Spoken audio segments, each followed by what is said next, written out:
Hey guys, welcome to week 2 of our December curriculum. Today's video is for the first part of the week for Monday and Tuesday. Before we get going on our lesson, I want you to get your body warmed up. Jumping jacks, push-ups, sit-ups, front-ups. That's when you're in your ready stance and you swing that back leg up, getting a nice stretch in your leg. All right, and then finish up with 30 seconds of maybe that's jogging with high knees, doing more jumping jacks, holding a plank, or doing mountain climbers. Something, get your body moving and warmed up. Ready, set, go. All right, so the first thing we're going to start off with today is reviewing the 5 strikes kata. I know last week in our video we covered the whole thing. In class, we were only able to get the first 3 moves done, and then today we're going to be finishing up the whole thing. But, so we'll just do a quick review with you guys on here so you can continue practicing it. Remember, starting here in attention stance, you're going to use your right hand. I'm in the mirror, all right? So you're going to use this same side on your body when you're facing me, all right? So it's your right hand is going to do our first move, thrust. Make sure you bring your other hand up here to cover. We don't ever want to do any kind of moves with our other hand just hanging down by our side, right? So starting from the beginning, say the moves as you do it with me. So when I say thrust, then you go for it and say thrust. All right, and repeat the moves and the words after me. Here we go. So we've got thrust. Bring it back low by your belt, across your body and under. Bring it back up here by your ear and say over. Good, and then we step through with our back foot and we bring our striking hand back behind us now. And we do another under. Bring it back up high, behind our head, and over. And then step back and return. All right, so one thing I want you guys to keep in mind is the positioning of your strikes. Like the thrust is really easy because you're going straight out and you stop right in the middle. The tough part comes when you start doing those unders and overs, right? People start wanting to go under and swing way up here, and then come back here and go over and swing way out to the side, and then do under and bring it all the way back and over, and that looks really sloppy. Okay, so I really want you guys to focus on, if you have a mirror that you can do this in front of, that's great. But I really want you to think about where you are finishing your strikes. They should all stop right about the same point as your thrust did, okay? And then even when you go through the other side, stop right at the middle, stop right at the middle, and step back. Just like with any of our blocking, that rectangle of protection, we don't want to swing beyond that, right? So as you're coming through with a block or a strike, you don't want to swing outside of that rectangle. So one thing that makes those stick katas look really sharp is making sure that you make your strikes nice and snappy, boom, boom, and then keeping them uniform and not swinging through all over the place. So I would like you to spend about 3 to 5 minutes practicing your kata, thinking about where your strikes are finishing and making sure you're not swinging around and making it sloppy and flopping around, right? Make them look nice and sharp. Go ahead and spend some time practicing that. Ready, set, go. Okay, guys, so today we're going to spend a little bit more time on the alternative version of the horizontal elbow strike. I touched on it in our video last week. In class last week, the horizontal elbow we spent the most of the time on was the burst in and rear elbow. Not rear elbow, I'm sorry, reverse elbow, right? So using that backhand, bursting in with that elbow coming across as you land and twist. So the other one we're going to work on today is elbow strike using the forward hand, right? Now you got to think about with this one, your target's only as close as your elbow is, okay? So you're really in close. We're probably going to end up putting this together in our combination with our bursting in and then follow up with this alternative horizontal elbow. So much like our shift and block last month, this is a very similar movement. You're in your ready stance, your elbow is up, and you shift through with that elbow strike, swinging across.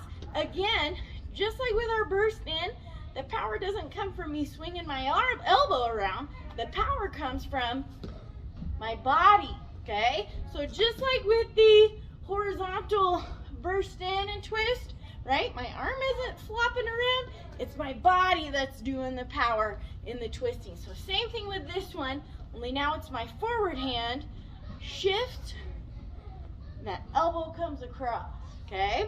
So I want you to bring your front elbow up nice and high, and all I want you to do is shift. You should be able to keep your eyes forward, right? Because your target's right in front of you.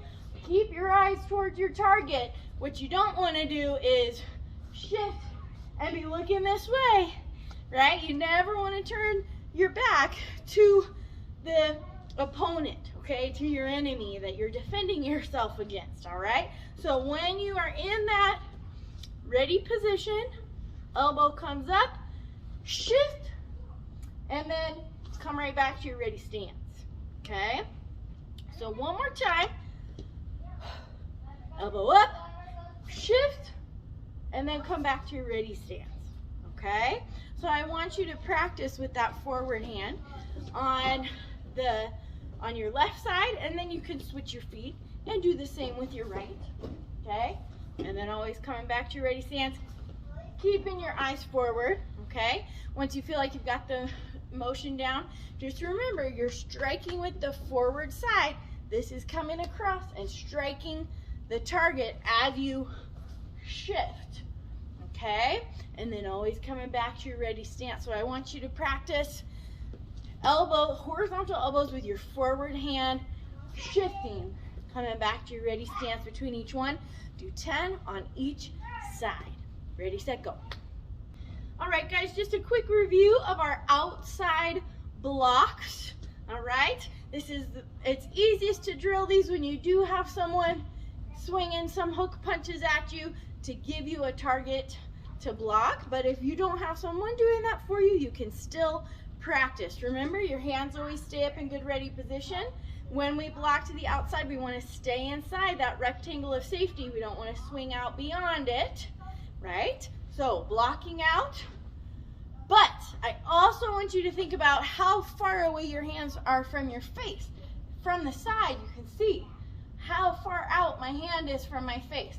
If I'm blocking right here like this, there's a good chance I'm going to miss that punch. It's going to hit me. I need to stop it way out here before it gets so close to my face, all right? So I really want you to think about how far out and away from your face that block is. Now, it's not a straight arm going like this, right? We're not reaching out like this. Nope, that's too far. You may miss it. They may able to, you're outside of that rectangle of protection. So it's still face level, slight bend in the elbow, okay? But space between my face. If someone is giving you those hook punches, you should be making contact with their forearm almost to their elbow, okay? So when you block out, you're hitting them almost in. So if I was punching and you were blocking me, you would hit me right about here with that thumb side of your arm to the outside. Remember, it's same side, blocking to the outside. So spend about a minute or two practicing those outside blocks. Ready, set, go. All right, guys, talking about excellence today, we've got number 2 and number 3 is what we're going to be discussing. We've got number 2, not just going through the motions, right? Last week, number 1, we talked about trying my very best to get things right. Now, when we just go through the motions, that means we're following directions, we're doing the moves, but we're not doing them our best, okay? Right? And we all have days where we don't always give everything our best, all right?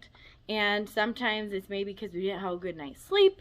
Maybe something happened and we've been having a bad day, and by the time you get to martial arts, you're pretty worn out and tired or feeling sad. Like, there's all kinds of reasons that we don't always give things our best, right?